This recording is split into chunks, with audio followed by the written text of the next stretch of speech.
Hey guys, welcome back to Clownfish TV. This is Kneon. I am here with Geeky Sparkles. Hello. And we're going to take a look at some of the meltdowns over the announcement that She-Ra and the Princesses of Power has been pulled from Netflix. It's going to be leaving in February. Now, this was not a surprise to anyone who's paying attention. I actually forgot the stuff was leaving. I guess their deal with DreamWorks is up, but the show looks like it's going to be in limbo. And some of the She-Rees, some of those people, they're not taking it very well. They're not taking it very well. Yeah, so of course, if you don't agree with them, you're automatically a grifter, which we're going to talk about what grifter means for the stupid morons on Twitter. So let's talk about what's going on with She-Ra again. God, this is a throwback. This feels like 2018 all over again. So before we get into it any further, please subscribe for more pop culture news, views, and rants, guys. You'll get woohoo if you do. Woohoo! It's Throwback Thursday. Yeah. Throwback Thursday. There we go. Go out to more.clownfishtv.com. That's more.clownfishtv.com. For more Clownfish TV, we're going to have a lot more Clownfish TV coming in 2026. So get in early. And yeah, so this is wild because we've officially outlasted Netflix She-Ra. Mm-hmm. Well, I mean, the bar was low. Yeah, I mean, it's a streaming show, right? The bar was low. So the reason for this, like, we'll get into this. We'll try to be fair. Now, I want to say N.D. Stevenson, the showrunner, did come out and make a statement that I thought was very professional. Look, I don't have any control over it. They now behaved very, very well, I thought, all things considered. Like, they knew it was coming. Yeah. I mean, obviously. And, they handled it professionally. Yeah, so I would not go after the showrunner at all. The people we have problems with, I mean, beyond the fact that, just personal opinion, the reboot was handled badly, but, alienating the original fans and attacking them. The out of the gate was from day one bad. Was attack the old fans, attack the old people that created the show, attack, because it's not for you, it's for the new people. Then there wasn't enough new people. It was all shippers, and you got exactly what you asked for. They even went after N.D. Stevenson and company a couple times. Did, which shocker there. So really. That's why I'm kind of, I gotta be honest, that's why I'm kind of wondering if Stevenson's kind of like, oh darn, because they're probably attacking N.D. Stevenson too. This is they're what probably blaming happens them for it, This is what happens when you make a whole show hinged on identity politics and not on a good show. Because everything you're hearing about people complaining about it was the best show ever. No, it's all because lesbians they're homophobic. Lesbians need to unite. Lesbian. Even though there are other identities on that show, that's what you keep hearing over and over and over again. So imagine, it's a surprise to no one if you make a show and you of another show, and you literally make the show only about identity, that these people that are like batshit are going to latch onto it based on identity and tack and think nothing of it other than its identity, because that's all it was ever meant to be. When you look at the classic She-Ra, it's not like that. And they're like kicking this one off their boots like dog shit and then going over and getting their boots cleaned, that now there's a shiny coat of She-Ra underneath the original She-Ra. And then that She-Ra is still being marketed, and they're still selling stuff. Mattel's still selling stuff. Now, what's interesting though is, and we covered this before, if you go out and find the original pitch that Stevenson did, the original pitch for this show was a lot closer to the original show. And so I'm sitting here wondering, I mean, we're never going to get an answer to this. I don't think we'll ever get an answer to this, but I have a feeling that as they brought more Tumblerinas onto the show, and they all wanted to see representation, that it changed. I think it was a Netflix chick, because the Netflix chick was herself LGBTQ. And I think that they were getting Tumblr people and bringing them over. And I think that's what N.D. Stevenson brought over with their pitch originally, which actually would not have been bad. I saw it. It would have been the original okay. pitch wasn't bad. It really wasn't. It would have been more like closer to the original and everything else. And it wasn't terrible. But I think it was the Netflix person. And then they all went and hired their buddies from Tumblr to come over to be in the writer's room and all that crap. And they all wanted to say, and they all had to make sure that they were all represented and seen and all that jazz. And but I do think it was a Netflix chick that did. I forget. Off the top of my head, I don't remember her name. We talked about her before once, long time ago. But it was the Netflix chick, I think, that was behind the push and Netflix in general, because this is the time they were like shoving in gay men into Anna Green Gables and all this other stuff, which made no sense. And they thought they should race bend historical characters. And this was back when they were like, everything had to be LGBTQ everything. And we know it's gay, but it's not gay enough for Netflix. Could you gay it up a little bit more? Actually, you know what? Could you just make everybody gay, but they all have to be a different kind of gay? You can't all be if they're straight, they can't be white. If they're straight, or if they're male, they have to be annoying. Yeah. They have to be like they have to be a good ally. They can't have any hetero relationships at all. Everybody has to be grading. And we have Bo will be straight, but Bo has 2 dads. You know what I mean? It was like all these. Was Bo straight? I don't know. Bo struck me as being like the. No, I think Bo was supposed to be straight. The ally. I think that the thing was they were putting Bo with Glimmer or something like that. Oh, okay. I don't know. And you had Mermista and Seahawk, supposed to be like Mermista now, and the Seahawk was actually She-Rees' boyfriend. Well, did you see how this works though? Like, okay, so we can't just have like. I guess the stereotypical. Oh, the whole thing was the whole show was stereotyped. But I'm saying like Bo. Okay, so not only so we can't have a white guy, even though we could argue the original Bo was definitely gay coded on the cartoon. He had like a porn stash going on, a whole he just 100%. There was no crushing doubt on the knight and all that stuff. But this guy, so we gotta make sure we race swap him, and then that's not enough, so he's gotta have 2 dads. Okay, so with Glimmer, not only if she's gonna be straight, we gotta make her thick and vaguely ethnic, because we can't just have that. You know what I'm saying? Right, we had to make her fat. So and then they complained about the dolls. I remember they complained about the dolls being they weren't fat enough. Yeah, anyway, the dolls here's the weren't thing, fat enough. for all the stereotype talk that they want to throw around, one of the most stereotype shows out there was this show. Oh, we had Frosta. Frosta had to be look like she was Eskimo, because that's the only way she'd have snow powers. Otherwise, it was cultural appropriation. This reminds me of like G.I. Joe with Snake Eyes. Snake Eyes was a white guy, but they have to change it because that's culturally appropriating. Yeah. More, it's like, you guys, you are the stereotypes. You literally complained and then stereotyped it worse. You made it so stereotypical, it was painfully stupid. But here we are. But it doesn't matter because it's going to be flushed. Yeah, so here's what Stevenson said, and then we'll talk about it. And again, I don't blame Stevenson as much as I blame the shippers that glommed on to this. And I this blame the Netflix person. Netflix or DreamWorks or whoever the hell was in charge of it. But they knew what they were doing. They wanted ship bait, and they got the audience they wanted, right? They were going after the Steven Universe crowd, the Voltron crowd. Yeah, and now Andy Stevenson's never going to shake these people, because they're already starting to lose their shit again. And they turned on them before. Over a joke. Yes, which I thought was very, very weird. And that, I'm sure these showrunners get threatened all the time because they don't have people wind up together. I know Steven Universe, they used to threaten people working on the show. This is what Stevenson said, though. Unfortunately, we've known about this for a while. And it's already happened to several other DreamWorks shows as their licenses with Netflix expire. Years of hard work by many talented crews have ended up without a home.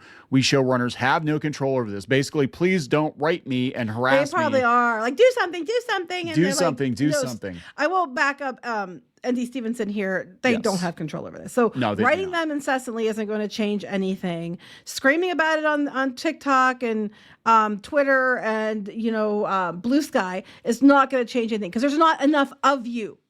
There'll be an uptick, but they know this. They've seen this a bazillion times. There'll be a short-term uptick. Everybody trying to look, we're supporting it, but you didn't support it for years, which is why it's going away. The viewership wasn't there. The deal is up. It's not worth renewing. Yeah, and I think, this is one that I don't know if it's ever going to find another home, because this was a Netflix DreamWorks co-production, and the rights for He-Man and She-Ra, to the best of my knowledge, are going to Amazon this year in 2026, because they have the movie coming and they were working on that, which I think they scrapped it, the live action She-Ra reboot. I haven't heard anything else about it, no. So this one might wind up in limbo. It might, because it's just like, it doesn't serve a purpose on Netflix. It doesn't sell enough to warrant a physical release. Most Netflix shows don't get physical releases. It did have a physical release, but only to a certain point. Three seasons. And you know what? They didn't think it was worth putting out the last part of it. Honestly, it happens all the time. It happens all the time. They should just do like one collection that has everything on it, put it out there, just to shut people up so they can make sure they can. Because I get it. I don't think all shows just disappear. I don't like the show. The people around the show piss me off more than the show. Let's put it that way. Okay, that's a fair, that's where I'm at with it. Like, okay, there's a couple things going on here. One, I don't like the idea that they basically took just the She-Ra name and the character names and turned it into a completely different show. And then the marketing around it out of the gate was focused on attacking fans of the original show. I don't like that. If this were its own show, I would not judge it as harshly, right? If it were its own unique IP, I wouldn't judge it as harshly. You can do whatever you want to do. It's a brand new thing, right? But if it comes with the baggage of being a reboot, then it comes with the baggage of the fans. And if you're going out of your way to actively disparage them, then that's a huge problem. And hey, change this up for 1 second. I see from this image why they call her Glimmer. Oh my God, is her cooch sparkly? It's sparkly because there's sparkles in the sky, but they are focused on her crotch. So now we know why she is called Glimmer. There's a glimmer of hope. I'm going to get laid tonight. I'm just saying, like, it's right there, guys. Glimmer. No, but it's just the people around it really did not help the show at all. But I don't think it would have made a difference. They put too much agenda in it. People didn't like it. The first season was actually really not great. It got a little better the second season. Still not that great. And you could like it, and that's fine. And I will say, I think that they could put a whole, the whole season out, the whole series out for people. But I just don't think they are, because there's not enough people that would buy it. And it's Netflix. They don't give a shit about physical media. And they don't give a shit about you, frankly. They don't. You didn't make the money flush. Move on. They look, Netflix and all these streamers, they flush stuff that performed better because it didn't perform well enough, and it doesn't bring new subscribers. A 7-year-old Tumblr cartoon is not going to bring new subscribers to the platform. The deal's done. They're going to make room for all this Warner Brothers stuff they're going to flush too. Yeah, but the comments, the meltdowns are just epic, and including this one that I've gotten called a grifter twice today, apparently last day or so. Yeah. Because don't you know, grifter now, apparently these dumbasses, I don't know what they didn't know what it means. One person called me a Disney grifter, and I was like, "What does that? Disney grifter?" I was like, "Do you know what the word grifter means?" Because no, they do not. They do. But then we were called grifters. Us and the quarter were grifters because we only were trying to cover it and cause it problems because we to make ourselves money. Okay. So by that definition, this is why I get kind of mad about this. By that definition, anyone who runs any kind of media outlet at all, that has any kind of opinion at all, or makes money off of any kind of tragedy or train wreck at all, are grifters. That means literally every media outlet, every newspaper, every television station, every radio station, every website are all grifters. Well, I can make the argument that the new show just grifted off the old one. It took the name and wore the name, but it was a radically different show. It just used an existing property and grifted it into a new show. But they keep saying about me being a grifter. I'm like, yes, sweet cheeks. Let's talk about this. I am a total She-Ra grifter because I was there when the original series was out. I have the dolls from the original series. I've had the DVDs probably since before these people were born. Because they had DVD sets, we bought them way back in the day, like 20 some years ago. I have a whole massive She-Ra collection, and everything else. And I've been liking it since it came out. But yes, I'm the grifter, not them. I would argue you're the grifter, bitch. I'm just saying. So here are some of the responses. That's what people want to see the salt, right? This is Daniela. Oh, I have plenty of salt. Buckle up. I'm so fucking upset about Netflix removing She-Ra from its platform in 2026. The show saved my life in 2019, and despite being able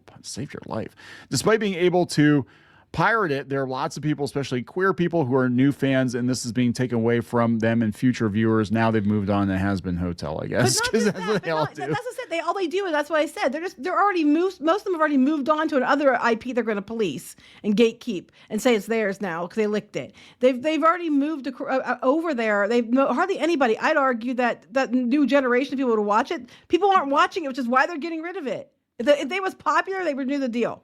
Well, this is interesting. This is coming from Hattie. Gee, I wonder why Netflix is taking down the original show She-Ra. Oh, there it is. Yep. They said that the Trump administration is urged to review Netflix's LGBTQ plus kids content ahead of merger. Now, this one, again, Stevenson said they knew about because it's not just this. It's like Kippo and the Wonder Beast and all that stuff is being taken down too, right? But even other Netflix shows that came out at the same time, like the Dragon Prince, they're on their own to continue it. They had to do a Kickstarter to continue the show. So because there wasn't enough audience. There wasn't enough and that audience. was actually pretty good. And Yeah, there it was wasn't pretty enough. good. There wasn't enough audience, and that's at the end of the day. Now, is this possible? It's related to this. It's very possible. It's possible. They could just be using it as a convenient excuse. But I mean, look, the deal's up. The He-Man She-Ra license is incredibly complicated. Same with with the Masters of the Universe, the Revelation. People are like, well, where's She-Ra? How come you have Hordak and not She-Ra? I'm like, well, it's kind of like Avengers and X-Men, where there are characters that cross over into both, but you can only use certain, like Quicksilver, you can use them both or whatever. But I was thinking like the Disney licenses, a lot of things are their own thing. You don't just get like one Disney license. Yeah. It's like this set of characters is this license, and this set of characters is that license. Well, that's it. So like the evil Horde, the core Horde characters are both Masters of the Universe and She-Ra. But if you want to use some of these other characters, they're considered Princes of Power. You know what I'm saying? So like they can bring Hordak into Masters of the Universe, no problem. But you can't bring some of the other characters like, Shadow Weaver or whatever. You can, but it's going to take a lot more money, Mattel was very short-sighted, and this is a whole thing. They were very short-sighted. They split the license years ago because they honestly did not think they were going to do anything with She-Ra or He-Man. So they were like, fine, whoever wants it gets it. And because of that, you're not going to see that crossover unless they get everything in the same house, right? Mm-hmm. So they're going to loot. Like, why don't they have Castle Grayskull and She-Ra? They talk about Grayskull, but they don't have her staying in front of Castle Grayskull or anything, as far as I know. You watch the whole thing. I don't know. You know what? It's so long ago. All I remember is overall like feelings about seasons and not exactly specific stuff. So I couldn't tell you. We're not going to have Prince Adam. We're not going to, you know what I'm saying? So there's a lot of things that you're not going to have. And same with He-Man. Tell you right now, people would have given it more of a chance, except the fact that they were attacked right from the day one. And they were just like, I'm not watching this because you're being an asshole attacking me. But also the fact that they shoved so much agenda in it, it just turned people off. It's like, because this isn't even about story. It's about best friends club, pillow fight, sleepover, and agenda. It's like, so clearly geared for children, but not geared for children. The same people who yelled, you're just mad because you can't fap to She-Ra, are also the ones doing underage porn, because she's underage, of She-Ra and Catra. But, it's okay when they flick the bean, but, Lee No Teeth says, She-Ra getting removed from Netflix. I think we need to become more lesbian than ever. She-Ra being taken off of Netflix and not having a complete DVD collection. Oh God, I hate you, Netflix. So they're not having they're deleting She-Ra from Netflix. I'm making my PFP Blitz lesbian now. So they're not dealing very well. Oh, here we go. Oh, this is from 2020. Clownfish TV mentioned that people were harassing you. Yeah, they were harassing somebody. Thank you for reminding us of that. Well, that's old. That was like 5 years ago. There was a girl getting harassed for her Mermista fan Mermista art. That was based on the original Mermista, who was white. And they were harassing her because she drew the white Mermista. They said they whitewashed the character. It's like, no, she drew the original one. Yeah. So this is, I think people talking about, like, I know Stevenson didn't address it until they had to. I think they were being harassed. I think that's exactly what happened. At this point, I'm just like, whatever. Now you know what it's like for everybody else. I do feel a little bad the fact they don't have the whole series out in DVD, because I would just say, hey, you have yours, go watch it, which is what they kept telling us, except they don't. But I'm also like, that just proves that, and they've stepped over it and went right back to the classic, which proves that that She-Ra's still valuable, just not that She-Ra. And tell me, God, if one other you calls it goes about us being grifters, I'm like, sweetie, you have no idea what the fuck grifter means. Go look it up. And then they're like, well, the definition has changed. So what is the definition now? Because from my understanding, the current definition is somebody who doesn't like what I like is a grifter, because that's how you keep using it. But the current definition, I think, is actually somebody who literally just jumps from thing to thing that they have no interest in just to make money or profit off of it. The thing is, what we cover here, we all either are related to it, we have experience in it, or we're stuff we're interested in. We stay away from things we don't know anything about. So this is so fun. So they posted on Reddit, right? And the Princes of Power, shove Reddit. That's about right. Subreddit. I love water posts. It's genuinely depressing how artists in the industry have no control over their own art. They put so much love and hard work into these projects, but it's the careless higher ups who decide its fate and availability. Okay, the first comment, most popular comment. It's as Marx describes, alienation of people from their labor. I wonder if artists experience the opposite of alienation, kind of naturalization, when their work is construed as their very soul and unique. Oh my God, it's product. I mean, I'm sure people put a lot into it, but this was product, and Stevenson gets the assignment. I'm sure they enjoyed working on the show. I'm sure they loved the attention at the time until it turned negative, but they also knew that this thing had a shelf life. This is how long it was going to be on the platform. They understood the assignment, right? Here's the thing. I think most of the people involved in these things understand the assignment, unless it's like your personal baby that you got a deal for, and then I can understand being more attached. Most people understand. The ones who don't seem to get it and are putting so much into and on this show and these characters are people who have made that their whole identity. They have the avatars and everything else, that is their identity. And it's like, that's more of a you problem. But a lot of over the years, lots of shows have gone, lost. Lost media exists for a reason. There's just lots of things have gotten gone. Those people worked hard on those things. Hey, the original show that you shit on the whole time and you still make fun of and you like to piss on and moan and tell everybody else to get over it. It was blah, blah, blah. It was racist. It was this. It was everybody looked the same. It was whatever. Those people worked hard on it. But you have no problem insulting them. You had no problem insulting the fans or the people that created it to try to boost up the version you liked. It's so weird though. I mean, we're not getting nearly the pushback we used to get because I think those fans, most of them have moved on. Other things. They only care now. They're like locusts. Yeah, they only care now because they're like, oh, I loved She-Ra 5 years ago. No, I haven't watched it in 5 years, but how could you possibly take it off the air? Yeah, I think that's exactly what's going on. But here they're sharing Pirate Bay sites. There you go. Go ahead. Shit, I don't care. If you want to get away with pirating it, go for it. If you want to get away, I don't think they're gonna chase you for that one. Arg, people. Whatever. Go get Seahawk and start singing some sea shanties. And oh my god, that was it was just whatever. It's over. It might wind up on a Tubi or something, but I'm thinking because of the Mattel issue and the Amazon issue, I'm more inclined to think that if it does, it's going to be like 10 years down the road or something. I think it's going to be a long time. So what would the shanty be for that? Like, we're going to pirate Princesses of Power. One whole season lasts about an hour, which is... I flicked the bean, now I need a shower. There you go.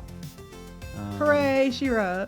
I'm sorry. Arg, blow me down. No, I don't know. Is that a sea shanty? I don't know. I don't know. I'm just like... That's a sea shitty is what that is. That whole show is a sea shitty, but it was SEESHITTY. God, are we going to wrap this up? Can we wrap this up? Let's go grift to something else now. Let's go and move on to something else people care about. Please subscribe. We'll talk later. Bye.